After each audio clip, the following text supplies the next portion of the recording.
4-5 เมตรเนาะแม่นแต่มันจะอยู่ในระดับสบายดีเนาะมื้อนี้บ่มีเสื้อผ้าทุกคนมาเบิ่งวิธีการสร้างตังไหว้แบบพื้นเมืองหรือว่าแบบโบราณเนาะซึ่งสร้างโดยไหว้ลายคัดเนาะมาติดตามเบิ่งบรรยากาศการสร้างนำพอตูได้เลยเนาะ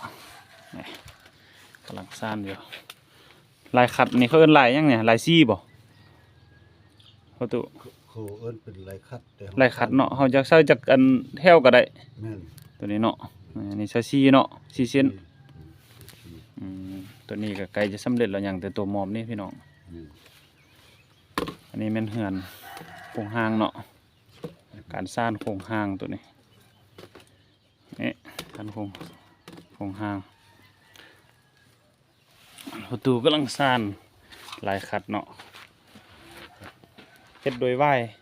ความยาวของไหว้นี่ก็ประมาณ 5-6 เมตรขึ้นเนาะประตูเนาะ อันเส้นหนึ่งนั้น เส้ ก็ น 4 เมตร 5 เมตรนี่แหละ 4-5 เมตรเนาะ แม่นแต่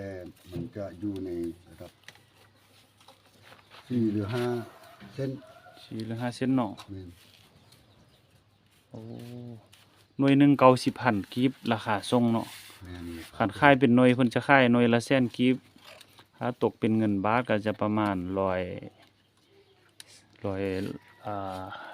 ประมาณ150 บาทเนาะพี่น้องตัวนี้นั่งสบายนี่ส่วนใหญ่เพิ่นเอาไปนั่งคำเดือนพี่น้องนั่งถ้าแม่คำเดือนนั่งสบายนี่นะพอดีนั่งอยู่เดือนอยู่ไฟเนาะแบบนี้แหละ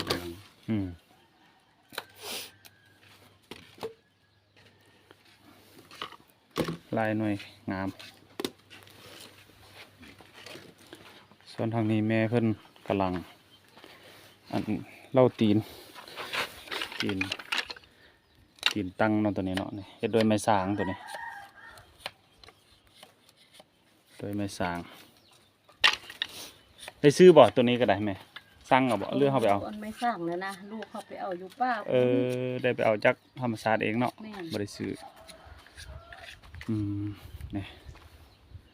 ตัวนี้จะเป็นตีนที่ว่าเพิ่นขึ้นโครงไว้แล้วตัวนี้ขึ้นโครงขึ้นหยังไว้แล้วเนาะ หลักเขาเฮ็ดโกงมัน ซะ หลัก ในเขาช่วงนาก็มา เนาะ ป่าไว้ กว้างเท่าใดซ้ำกันเบิดบ่ตีนมันกว้างเท่าใด ซ้ำกันหมด เนาะความกว้างเสมอกัน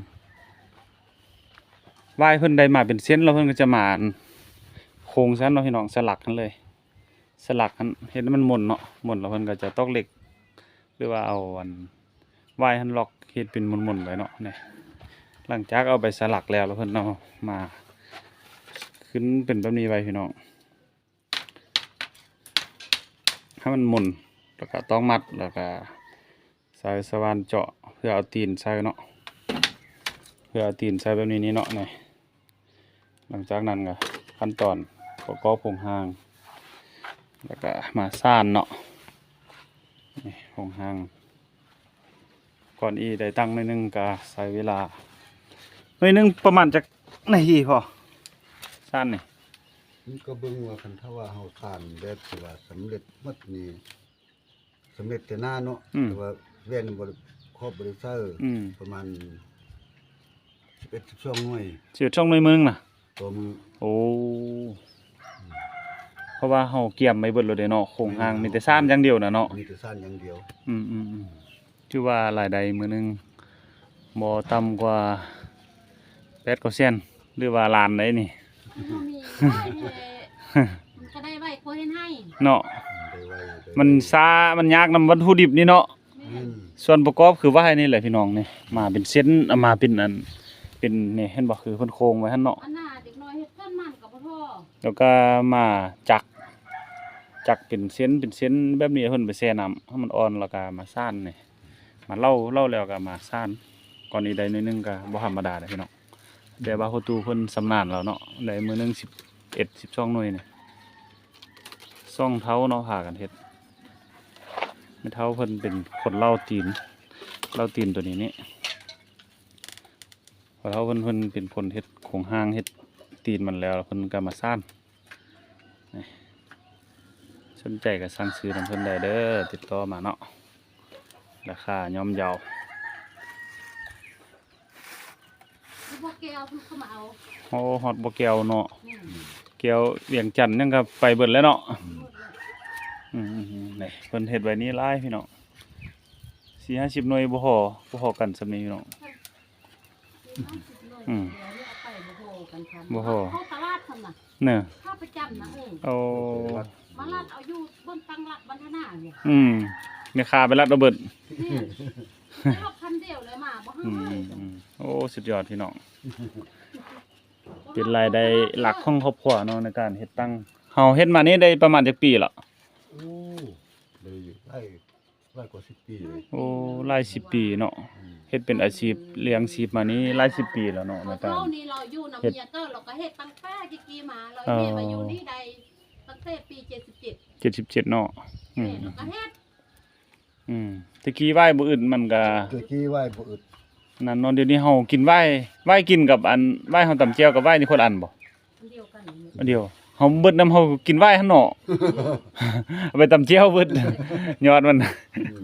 เลยว่าหายาก มันอยู่ข้างหมอข้างข่อยเขาก็ยังไปหลักให้เฮา อืม ถ้าสงวนไว้อยู่ในต้นงัวก็ บ่อยู่เฮาบ่ได้เฝ้าเนาะ เอาเป็นเข้า โอ้ พื้น เขาไปตัดไปเลาะป่าไปยังเห็นเขาเอา อืม โอ้คัก เป็น ไหว้ละสิแต่บ่ได้กิน การสร้างรายได้จากการสร้างตั้งไว้เนาะพี่น้องนี่เนาะโอ้สุดยอดขอบใจนำทุกคนน้อยเข้ามารับชมในการเบิ่งประตูสั้นตั้งไว้เนาะพบกันในวิดีโอต่อไปเลยเนาะสบายดี